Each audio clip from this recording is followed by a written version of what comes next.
We have some significant breaking news out of the NBA. According to Shams Charania, the Lakers are signing Austin Reaves to a 4-year, $185 million maximum contract to return to the franchise with a player option for the final season. That would be in 2029-2030. Reaves declined his $14.9 million player option for the new max deal. Austin Reaves just signed a 4-year, $185 million max contract to stay in Los Angeles. And that one signature might be the move that quietly ends the LeBron James era with the Lakers. Because once you do the math on what is left, the picture gets very clear very fast. The walls are closing in on the king. Tell me in the comments, do you think the Lakers paying Reaves this much was a smart, long-term move? Or did they just hand the keys to the wrong guy and push LeBron toward the exit? Let's start with the actual deal. Because the numbers are the whole story here. Austin Reaves and the Los Angeles Lakers agreed to a 4-year, $185 million max contract. That deal includes a player option for the final season in 2029 to 2030. What's up, Lakers fan? Austin Reaves here. I'm from Newark, Arkansas. I can't wait to represent the Lakers organization and just get to it. Let's go. Reaves is locked in as a long-term piece of this franchise. He is not a stopgap. He is not a placeholder. He is a player the Lakers decided was worth max money over the next several years. And that decision says everything about where the organization's priorities actually sit going forward. Now here's the interesting wrinkle in how the deal is structured. According to the reporting, the contract will not officially be signed until the Lakers conclude the rest of their off-season. That is a smart piece of business. It allows the Lakers to use their remaining cap space however they want before they tie themselves up with Reaves' number. So even though Reaves signing at that high figure would theoretically handcuff the Lakers' off-season plans, they actually will not be fully affected by it until 2027. They built in flexibility for this summer specifically, so they could still make moves before the big money kicks in. Second round of the NBA draft, a former undrafted player signing a big deal. This is Austin Reaves, who was set to become an unrestricted free agent. He is going to rejoin the Lakers and stay in LA. A $185 million deal, according to ESPN. It's a max deal for the former undrafted free agent who declined a $15 million player option heading into next season. Coming off a career year, he averaged 23.3 points per game. That's the most by an undrafted player since Moses. Let's break down the cap space picture, because this is where LeBron's situation gets complicated. The Lakers currently have a cap hold of $20.9 million on the books for Reaves, which affects the salary cap math. This season, accounting for that hold, the Lakers have somewhere between $45 and $50 million in space for the upcoming offseason, according to ESPN's Bobby Marks. On top of that, they have a $9.4 million room exception they can use to sign one player. And if DeAndre Ayton and Marcus Smart reject their options, that could open up another $13 million. So the Lakers do have real money to work with this summer. All right, so how does it affect their ability to be able to retain LeBron James and other key free agents? Yes, this is really the reason why NBA teams have Ivy League guys running their strategy departments, because of what I'm about to explain to you. Austin Reaves will hit the Lakers' books at $21 million, even though he's going to make over 40.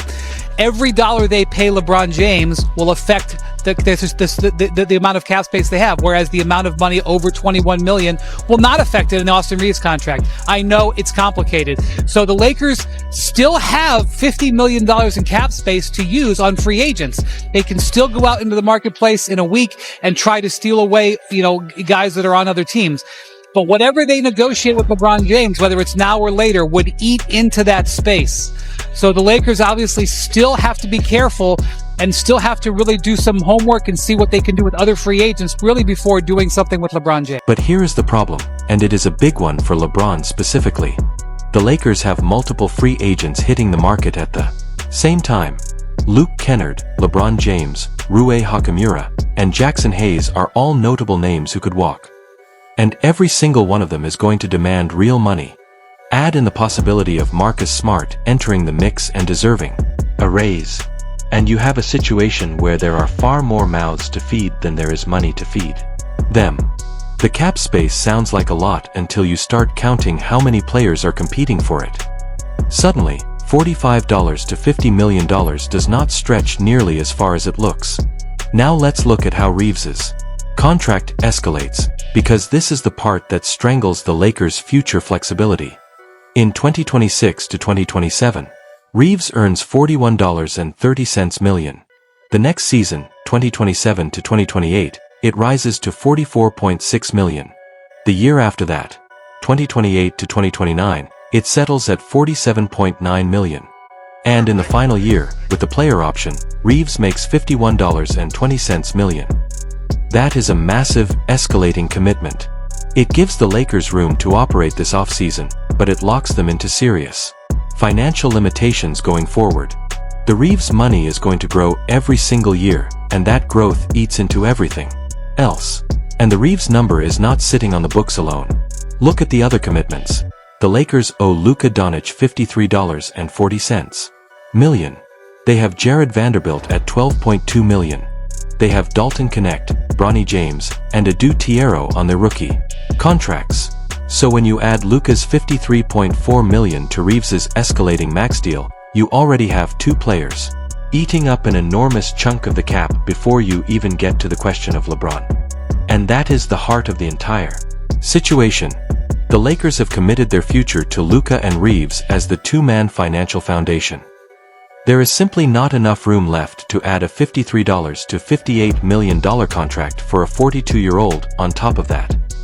This is exactly the scenario that the insiders have been pointing to for weeks. The math was always going to come down to this. If the Lakers pay Reaves the kind of money that keeps him in town long-term, which they just did, then there is not enough money left for LeBron to feel respected by the number the Lakers can offer him. And once LeBron does not feel respected by the number, the conversation shifts to him going somewhere else. The Reaves deal did not just secure Reaves, it quietly closed the door on the Lakers' ability to give LeBron a max contract while still building a real roster. You cannot pay Luka $53 million, pay Reaves an escalating max, fill out the rest of your free agents, and hand LeBron a near-max deal. The cap does not work that way. Something has to give, and the thing that gives is LeBron. Here is why this is actually the responsible move for the Lakers. Even though LeBron fans are going to hate it, the Lakers had a decision to make about who their long-term cornerstones were going to be. They chose Luka and Reaves. Both of those players are young enough to grow with the franchise. Luka is the foundation. Reaves is a player who fits next to him, gives them perimeter scoring and playmaking, and is not at the back end of his career. Investing max money in those two makes basketball sense because you are investing in players who will still be productive when the money is at its highest. Investing that same money in a 42-year-old does not make sense because you would be paying peak dollars for a player whose production is going to decline every single year of the deal. The Reaves contract also gives the Lakers something valuable that a LeBron contract would not. Trade flexibility down the line. A well-paid Reaves is a tradable asset. If the fit does not work out or if a better opportunity comes along, the Lakers can move that contract for another piece because Reaves is young and productive and other teams will want him. A 42-year-old LeBron on a $53 million deal is the opposite. Nobody is taking that contract off your hands. You would be stuck with it. So even from a pure asset management standpoint, locking up Reaves long-term is the smarter play than committing big money to LeBron. Now let's talk about LeBron's leverage, because the Reaves signing fundamentally weakened it. LeBron's whole negotiating position relied on the idea that he was essential to the Lakers, and they would do whatever it took to keep him happy. But once the Lakers paid Reaves and committed to the Luka Reaves core, they sent a clear message. The future of this franchise is being built around those two, not around a 42-year-old LeBron. That changes the entire dynamic. LeBron is no longer the centerpiece the franchise is bending over backward to accommodate. He is now a free agent who has to decide whether he wants to come back on a number that fits what is left of the cap or whether he wants to chase a bigger payday somewhere else. And here is where the reality of LeBron's market matters. The teams that would actually want LeBron at 42 are not offering him a max contract. The contenders are not going to give a player at the very end of his career that kind of money. So LeBron is left with a choice.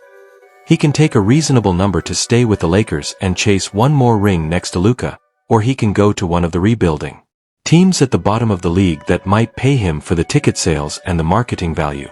Some struggling franchise might genuinely do that, because his name still sells jerseys and fills seats. But that is not a championship situation.